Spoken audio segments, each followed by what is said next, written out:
Hey Ty, I want to talk to you about your point guard rotation. What kind of a luxury is it to have three guys who can all handle the ball some, but also are all really good off-ball threats, especially now Rondo making his threes as of late. What does that add to the offense if they don't need the ball in their hands to be effective? That's great for us. I think the PG and Kawhi, carry most of the roles, offensively. Teams are going to double team or blitz or, whatever decide to do defensively. Those guys can make shots off the ball.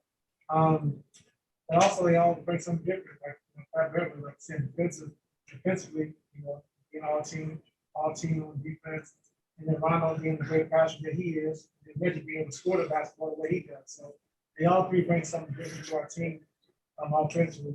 So, I mean, it's just a good luxury to have. Like I said, we have to continue to keep picking up the rotation. Thank you. Thanks. Next, we'll go to Law.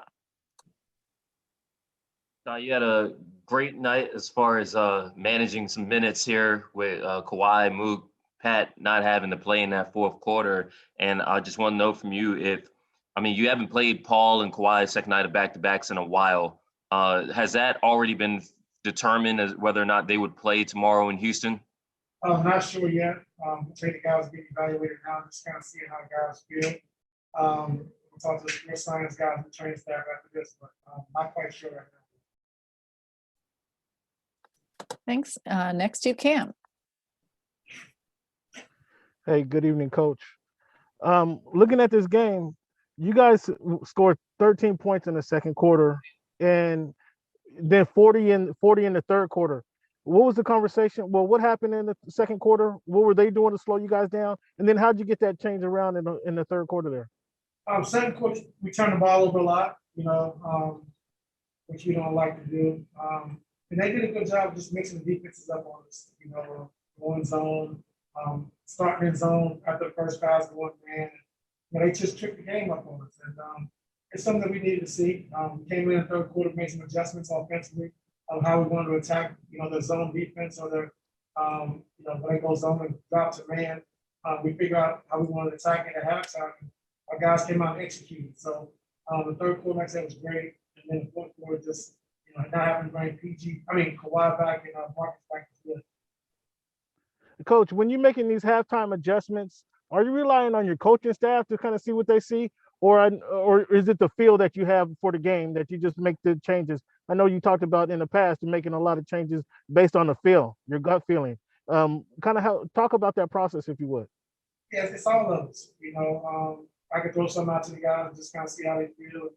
Some things I already have my mind made up on, but they do a great job of just kind of reading what teams are doing.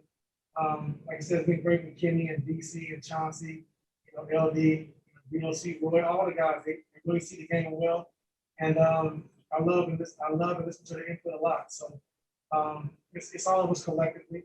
I always have my mind going about different adjustments, how teams play, what they do, and they're there to tell me what they see, and what I'm thinking is the right thing as well. So it's good. It's also good, like I said, having LD for the field so long.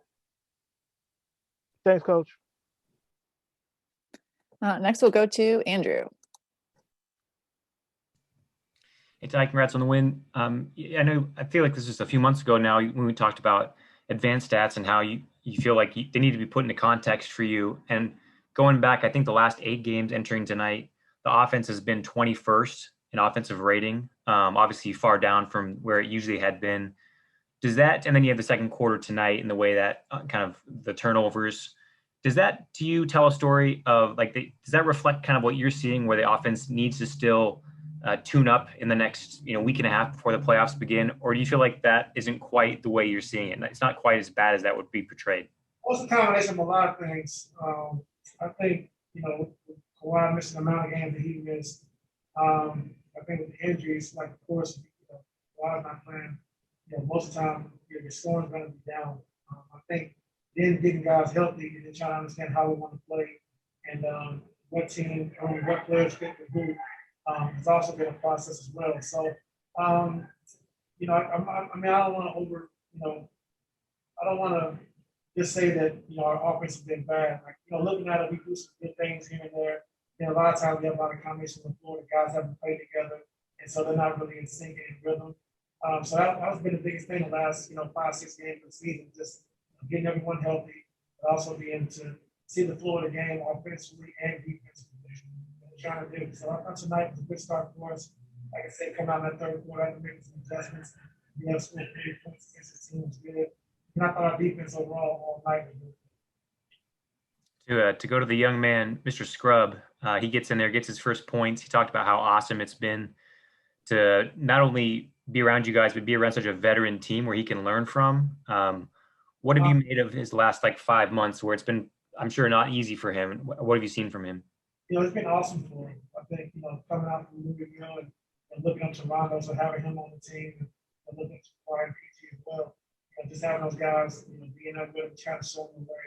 And then the long process he's had, throughout the course of the season, after getting surgery, just the grind, the rehab, and all the things he had to do to get back on the floor. It's been tough on him. So, when you're a basketball player, it's tough to go, any kind of athlete, it's tough to go for things when you're out 5-6 months.